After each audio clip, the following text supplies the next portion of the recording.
and I need to unmute. So, yes, I am back. We are running a little late. I had a bit of problem with an electrical. Not electrical, I'm so used to all that stuff. Internet outage today that backed me up on my time. So I had to start late, and I am in a rush because I am also getting ready to do Censorship Sucks after this, I believe, is on Sunday night.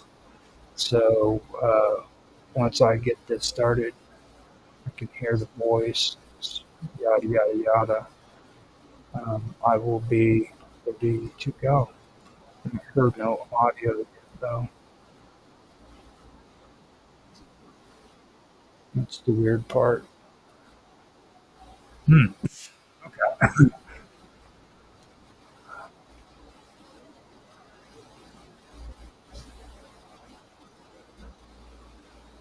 Oh, wow. Okay. All right. So we do have audio. I just had my mic turned down. Okay, so today is an episode of Weird Science, and I am going to go on to the next couple of stories that we have for the show. Let me make sure that I'm where I'm at in the notes. Like I said, I'm in a tight rush at the moment, so I've got to make sure that I've got actually everything that I need to have set up and ready to go. So let's see here. Yes, I thought I had it, but I like to make my topic separate from the places that indicate episodes, and I messed up basically.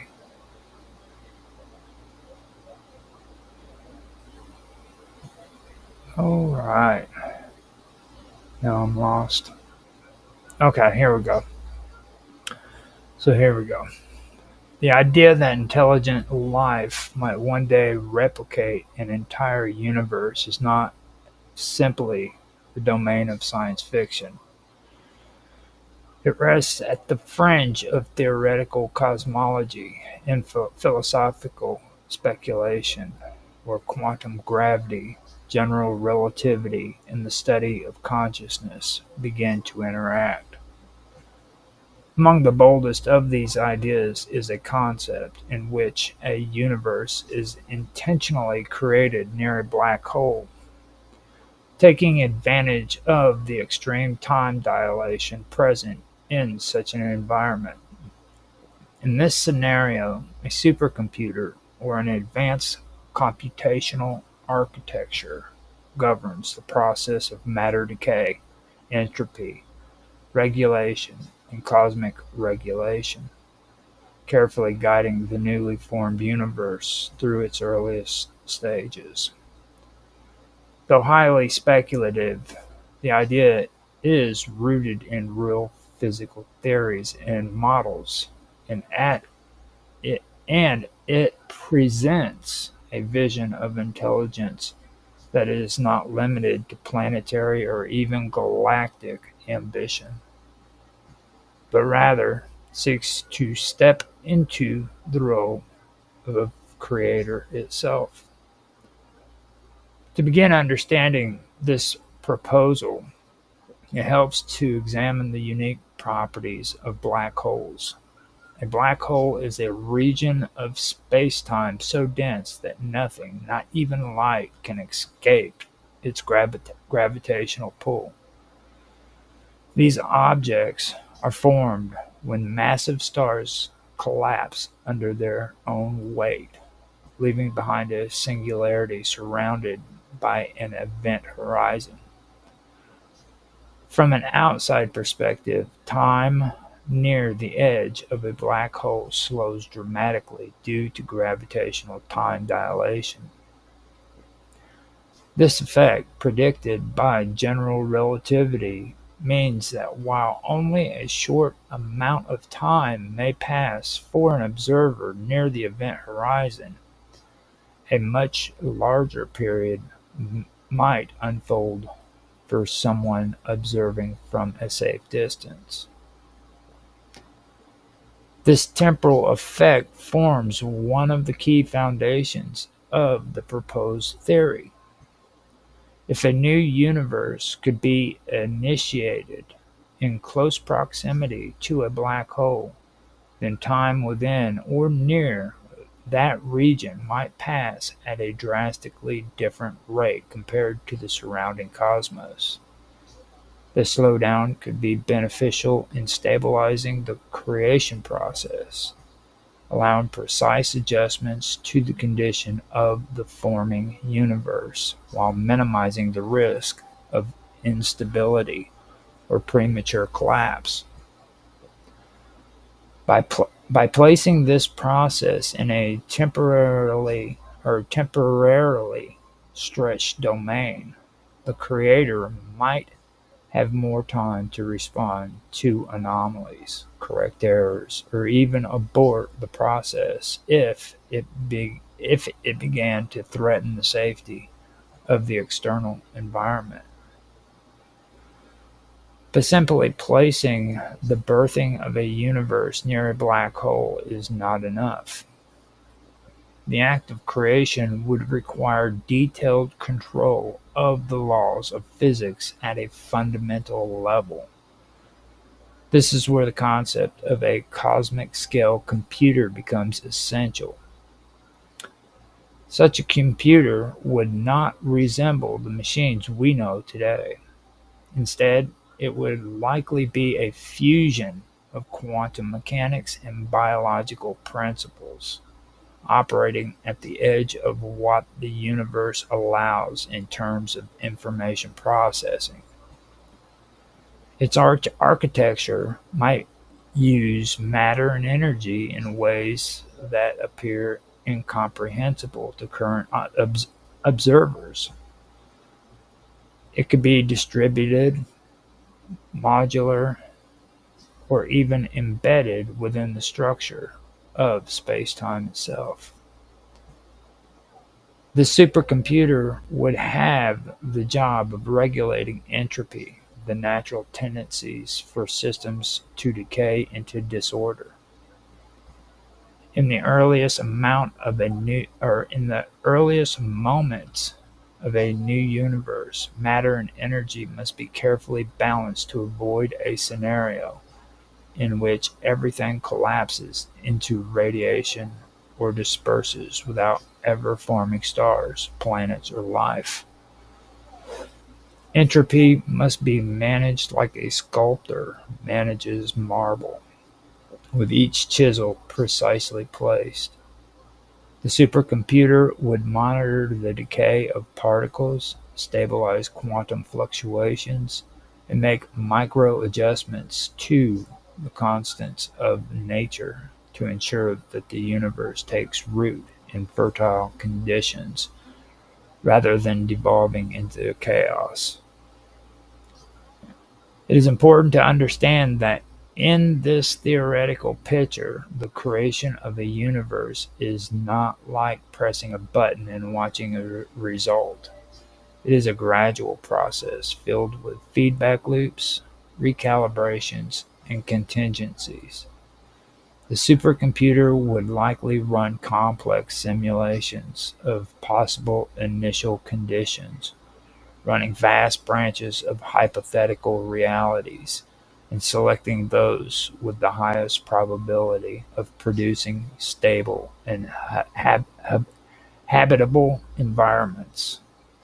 Producing stable and habitable environments. Once a promising configuration is found, it would be implemented in the real formation and then closely monitored as the new universe begins to unfold.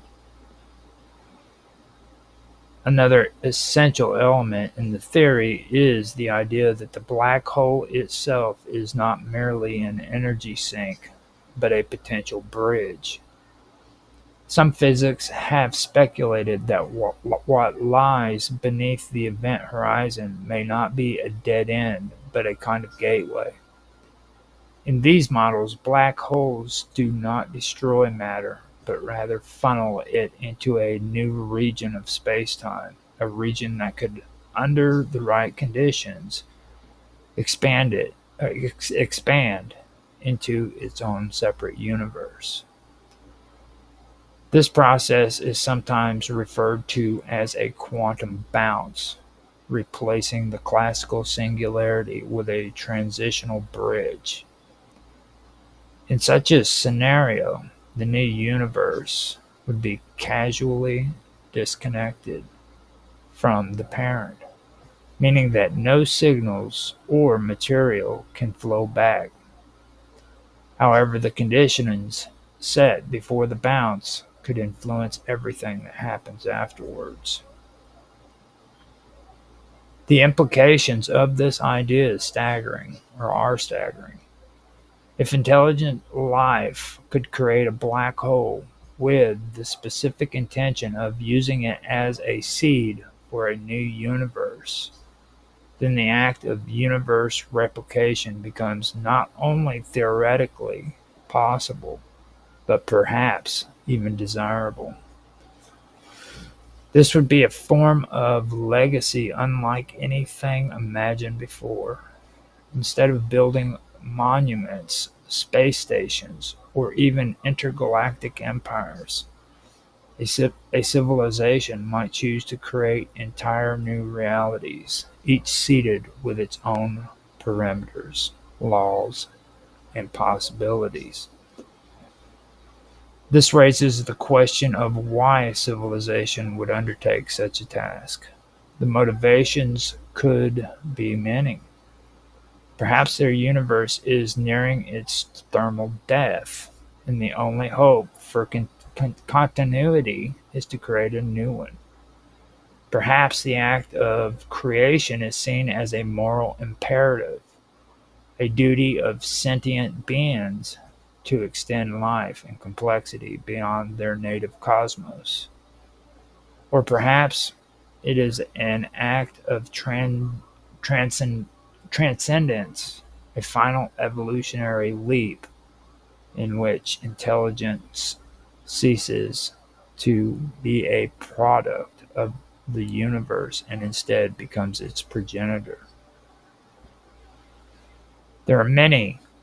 There are also there are also metaphysical implications. If our universe was created in such a manner, then we may be living within a reality crafted by an intelligence that existed prior to our Big Bang. Our physical constants, the nature of gravity, the structure of atoms, these might not be random, but the result of careful tuning. The cosmic microwave background, which scientists currently interpret as leftover radiation from the early universe, might also contain encrypted patterns, artifacts, or messages encoded by its creators. These ideas are speculative, but they force us to ask if we were capable if we were capable of creating a universe, would we leave behind a message for its inhabitants? If so, how would they recognize it? The theory also challenges conventional cosmology by suggesting that universe creation is not a unique, singular event, but part of an ongoing process. Just as stars are born and die, perhaps universes, too, are born through processes that allow for variation, selection, and even intentional design. Some thinkers have referred to this as cosmological evolution. where the universes that are capable of producing intelligence are the ones that go on to reproduce. In this view, intelligence is not an end but a means, a productive strategy of the cosmos itself. Another dimension of the theory concerns time. From the perspective of observers near the black hole where the universe is being formed, events may unfold quickly and with intense dynamism. Dynamism. Dynamism. However, for the creators stationed in safer, more temporarily stretched regions, the process could appear to take millennia or more. This divergence allows for extremely detailed supervision without requiring the creators to themselves exist for billions of years. It is a way to bypass the temporal limits imposed by biological lifespans, aging, and decay. Some versions of the theory even suggest that the supercomputer might remain connected to the universe to create, at least for a time. This connection could be used to inject information, monitor progress, or even steer the early stages of galaxy formations and elemental synthesis. Eventually, the connection might sever, either due to energetic constraints or philosophical reasons. Perhaps the creators believed in non-interference, allowing the new universe to evolve freely, or perhaps they see it as a kind of cosmic seed that must be let go in order to grow. The ethics of such a project cannot be ignored. If a new universe contains conscious beings, then the act of creating it carries responsibility. What if the universe is unstable? What if its inhabitants suffer? These concerns mirror ancient theological questions about divine creation, suffering, and free will. In this light, universe replication becomes not only a scientific feat but a moral undertaking. The creators must weigh the risk and benefits, the potential for flourishing versus the dangers of harm. It is a form of stewardship on a scale previously unimaginable.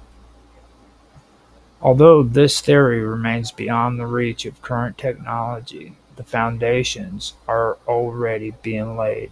Our understanding of black holes is improving through observation of gravitational waves and high-resolution imaging.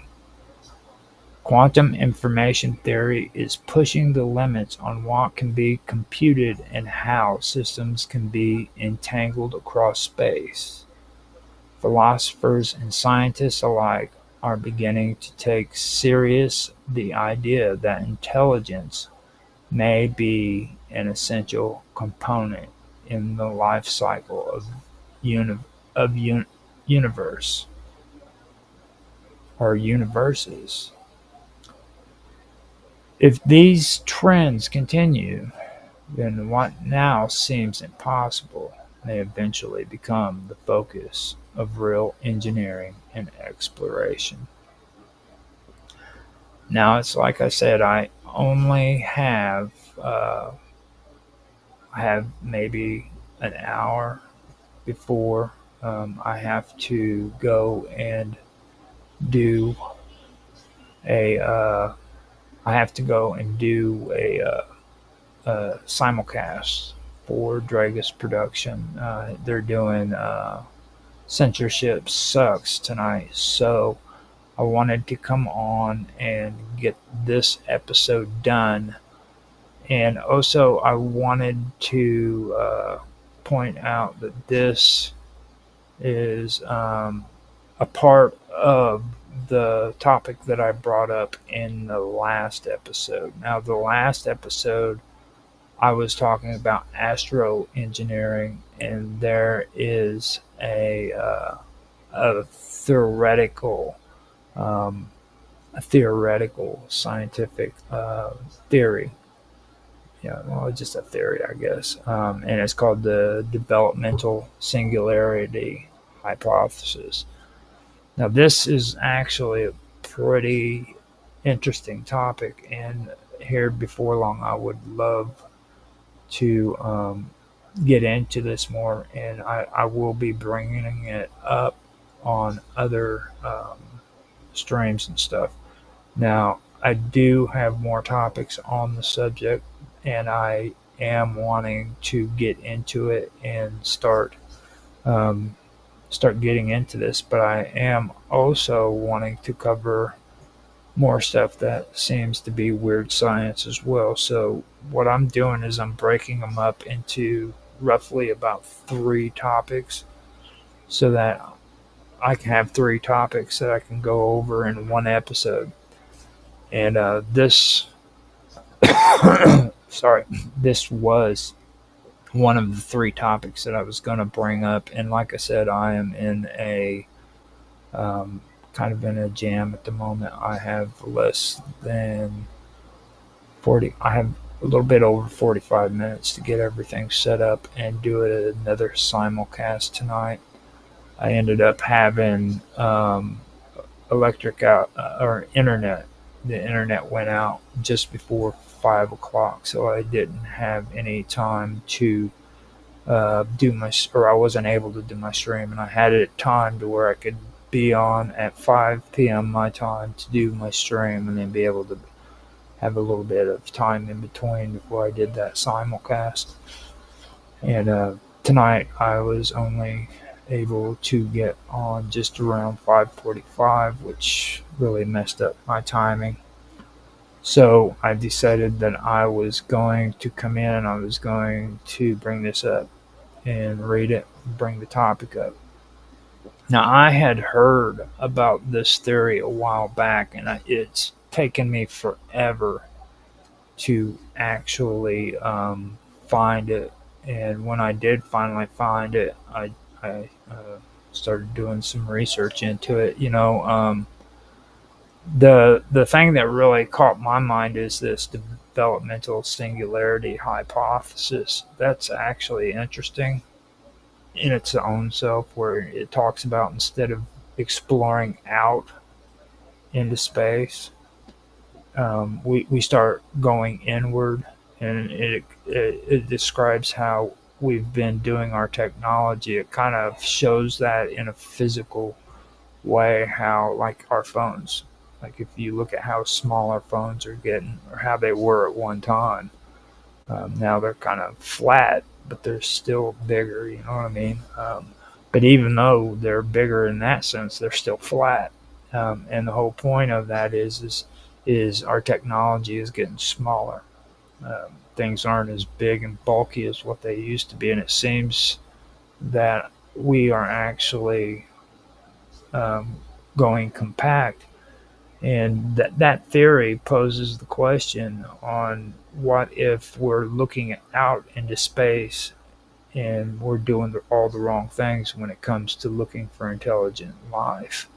And that is very, very profound, especially whenever you really get into the whole ufology thing, because you start picking up on these little videos and these little articles that people talk about, like on Mars. There's some people who believe that Martians are actually little bitty people. They're small, and there is life on Mars, but they're small, and that's why whenever you go on and you see photos of Mars and they point out this little bitty image, or part of the image, that looks like a little bitty creature. That's why they point that out, is because that's kind of what they're going after with Mars, kind of like this developmental singularity hypothesis, where they actually make themselves smaller than what we are. You know what I mean? So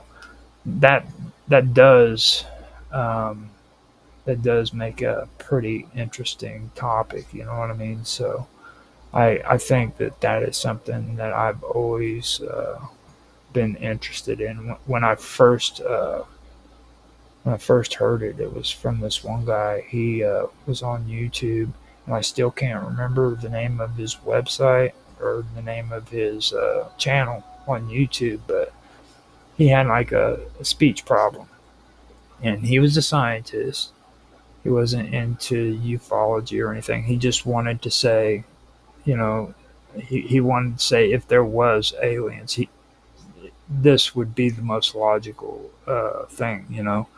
And he came out with this, and he also started talking about quasars, how quasars could be beacons for like aliens to map out where they are in the cosmos. And I thought that was pretty cool too. So eventually, if I'm lucky, I will be able to get that going and maybe do some more stuff into that. And like I said, I apologize for uh, today's stream being short because it is going to be short.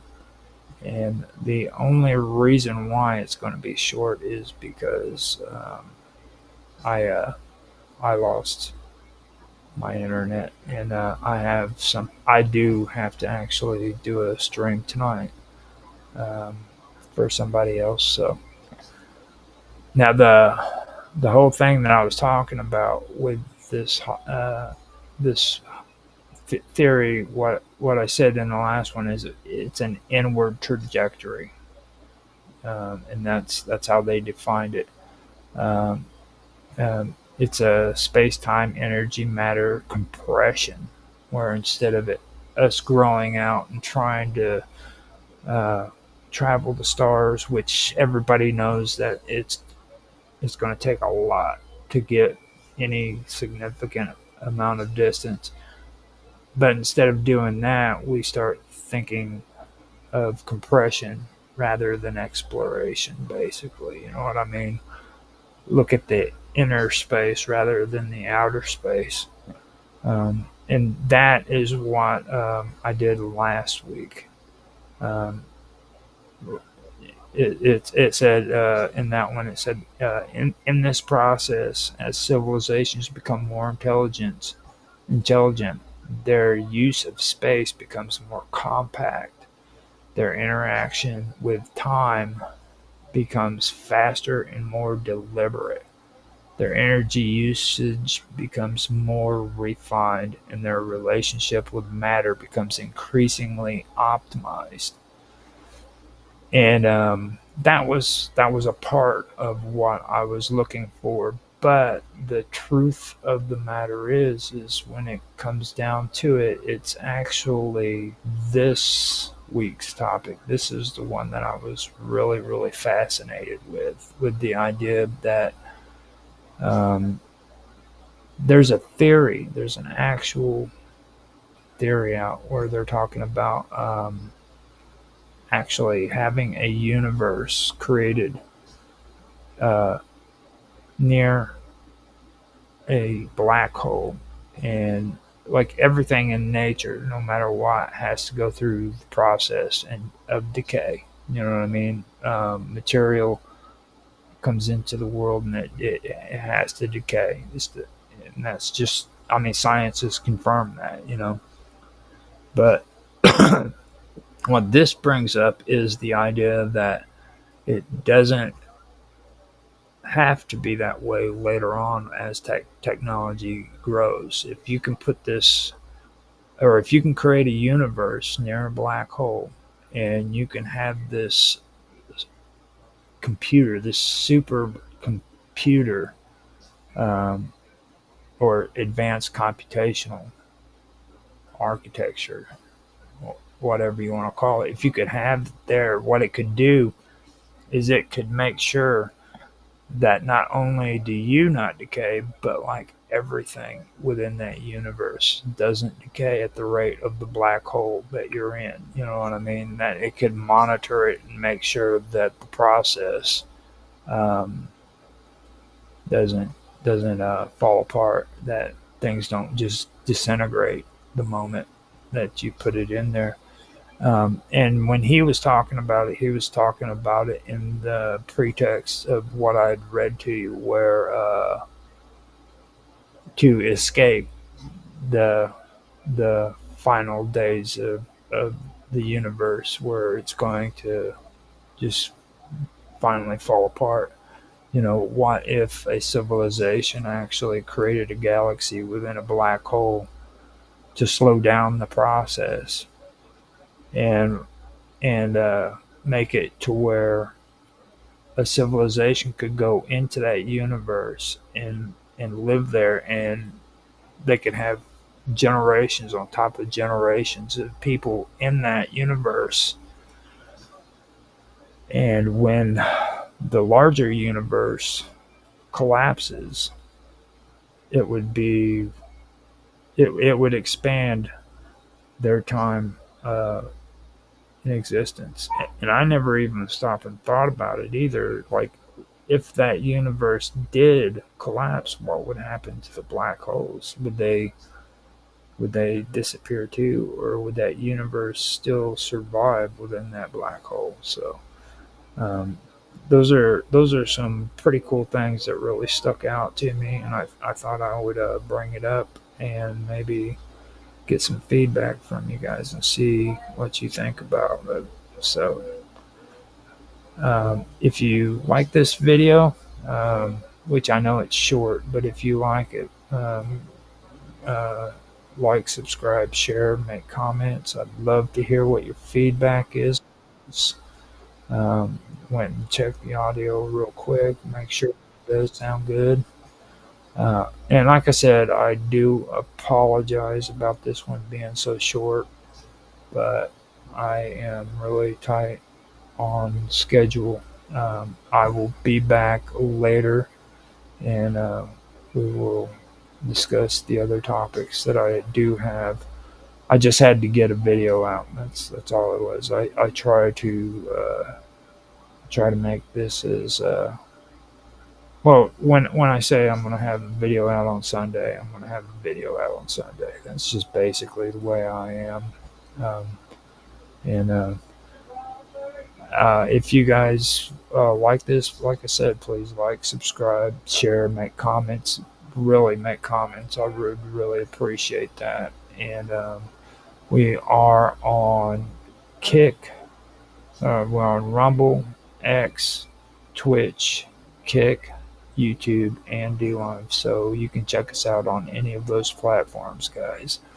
And I will let you go and talk to you later. Thanks for stopping by, guys.